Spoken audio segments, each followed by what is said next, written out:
Well, new research on COVID-19, and while some people suffer from what's sometimes called long COVID, could come back to weak immune systems. This may have a particular meaning for people living with HIV. May also, perhaps, have implications for the use of vaccines for people living with HIV. We're talking about the way that bodies deal with COVID-19. Professor Alex Sigal is a faculty member of the Africa Health Science Research Institute, one of the people who's been involved in this research. Professor, good afternoon to you.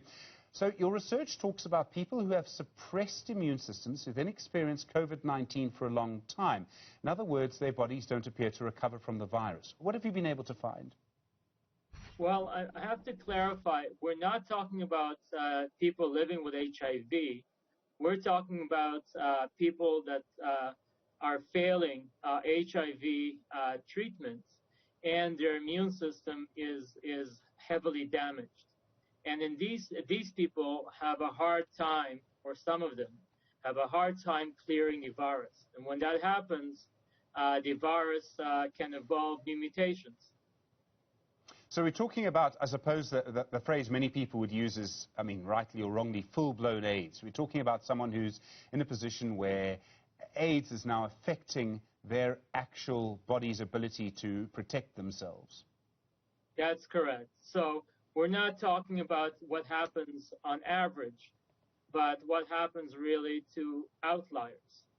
But given that there are a large number of people in South Africa with HIV, some are in this position where they have what used to be called AIDS.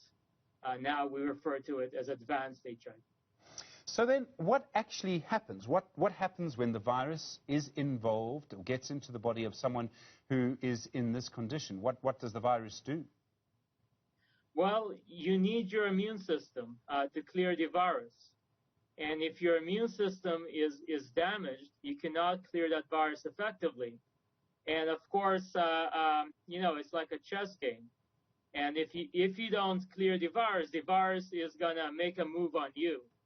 And that is what happens. So the virus starts to change and to adapt itself to live for longer in a person that cannot clear the virus. So does the virus, so the virus that you would find in a person in this position, is it then very different after it's been in this person's body for a long time to the virus that you would find in other people? I mean, does it sort of mutate? Does it change its behavior? That's right. And we have, this is what the study was about, and we could isolate the virus from the different points in the time points in the infection. And the virus kept changing and changing. And it was changing not in a good way. So it was changing in a way similar to what happens in viral variants. Does this mean, so what that means is that you could have the creation of a new variant in someone who's got a suppressed immune system, right?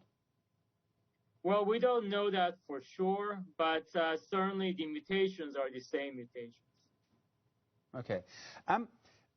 The way that, there's so many different things to this. It's a very, very complex area, and I realize that it's dealing with new research. But would it mean, I mean, we know that many, many people will have asymptomatic COVID-19. So they won't even know that they've got it, or they'll have a sniffle for a couple of days, they'll sneeze once, and that's all they have. Someone living with a very weak immune or suppressed immune system, to use the correct phrase, are they much more likely to develop a severe form of this disease, to have severe symptoms? Well, you know what? Not necessarily. The two things may not be closely linked. So the person will develop symptoms for sure, but that person may not develop severe symptoms. But the virus is not cleared, and that's where the problem comes in. Does this have implications for vaccines? So as I understand the way a vaccine works, it almost prepares your immune system to sort of fight a virus. It gives you a cold to fight a deadly flu. If you have someone with a very weak immune system, is it safe to give them a vaccine? You know, it's a good question, and we don't have the answer right now. What is clear that if you give a vaccine, for example, you prioritize people living with HIV, you're less likely to get into the situation where the virus actually is around. So if you prioritize this group, you are less likely to have these kind of problems because it will give the virus less of a chance. How important then, I mean, we have most people living with HIV in our country, we understand, are using ARVs. That keeps them fit, it keeps them healthy, it keeps them well. That's really important. I mean, ARVs would hopefully prevent you going, developing into a situation where your body would battle to fight this disease. Absolutely. It is so important to make sure that the HIV is controlled and suppressed.